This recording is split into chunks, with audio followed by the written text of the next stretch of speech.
This is Diana Robson, and here is my presentation on the Level 6 Creative Research Project that I'll be conducting. And my chosen subject is vocal pedagogues in relation to contemporary commercial music, pop music. Now, as you all know, singers do a lot of training, same as any other instrument, but for singers we've had the challenge of how to use the voice completely differently compared to the classical training, which is really meant for opera, folk, lieder, more classical ranges of singing.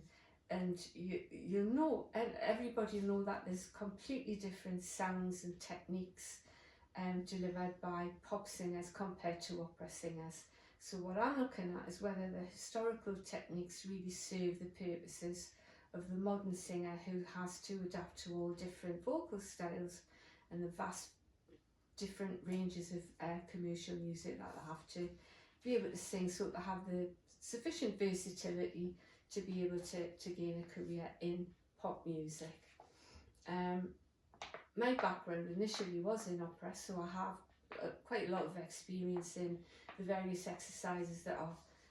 conducted in that sphere.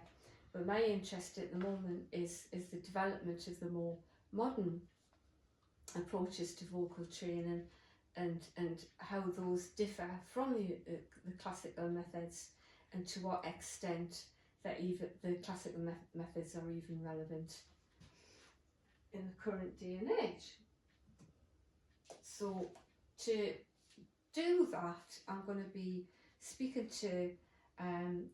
vocal teachers who teach CCM to see what they do and how they address it. I'll be doing a lot of primary research as well as secondary research, which will involve us looking at different books and different training exercises, different musical approaches to the different kinds of music, what different styles CCM singers need to learn and how to go about learning those. And once I've done that, I'll be setting up some actual music lessons to deliver to a selection of students, volunteers obviously, because I think that it would have to be quite experienced singers to be able to gauge what difference I can make. Because basically, if I took someone off the street who doesn't have any musical training, it'd be very easy to create a development plan with them over a couple of weeks. But I'm really looking at the nuances of CCM to work out to what extent the bel canto techniques serve the purposes of the more modern stylings. Because I think the bel canto has other things to offer in terms of things like breath control and security of pitch, and a lot of the more subtle nuances. So I want to look at the modern methods and see whether they still address those concerns in the interests of vocal health and stamina and all of those other considerations that a singer has to be aware of. So to do this, I've got quite a decent library of bel canto resources myself, but I'll be looking online as well at what previous studies have gathered from the bel canto compared to, for instance, still and speech level singing, to see how they interact with each other and how a holistic approach can be delivered. When I do the singing lessons with the students, what I'm proposing to do is do 4 separate lessons, and at the start of each lesson, the previous lesson we'll have a focus group and a questionnaire on the previous lesson to see whether the exercises have been conducted and how beneficial they've been, what conclusions students have drawn from them, whether they've perceived any benefits or any difference in their singing, and see just so what they think of it and see how it works out in practice. Because I think that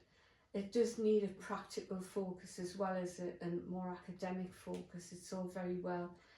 looking at what would happen in theory, but I think to have a more vibrant, organic input to see how it works in practice would be really beneficial. And I think in the nature of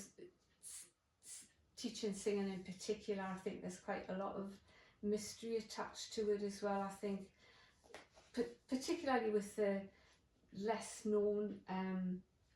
singing teachers, they're kind of clouded in a bit of mystery to make sure there can be a bit of snake oil in it, I think. And I think I want to take a deep dive and see what we're actually looking at here. There's science in it now because as you may or may not know, that the Estill singer was really an opera singer who had problems with their voice, and got an ENT specialist to go in with a scope, and she performed her various exercises and recorded them and analysed them and developed this whole new technique, considering not the vocal health but also how to create the various different sounds that she wanted to achieve. And that's become kind of the benchmark for CCM singers. But the trouble with that is the Estill method is heavily franchised and it's very expensive to get into. So I'm going to glean what I can from my research from both primary and secondary research, talking to singing teachers and the reading up that I'm going to be doing, and see if I can demystify some of that so people can know a bit more about what they're up against and see what practical differences it's going to make to them.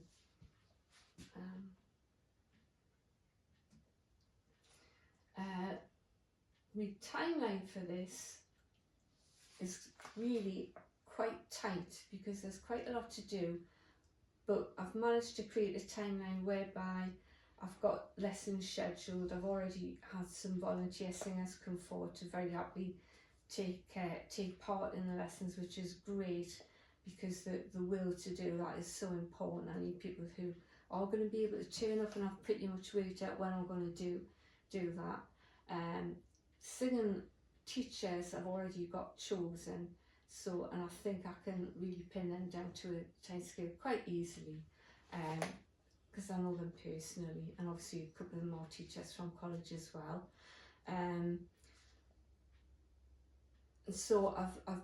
scheduled it in such a way that I will have enough time to do my research, and I've given a few weeks at the end so I can do a proper write-up, analyse the data that I've managed to gather, and hopefully come to some useful conclusions. I'm also intending, because what I'm dealing with people here and delivering these lessons, I'm intending to keep that very flexible as to what people can do, what they think is beneficial for them, so the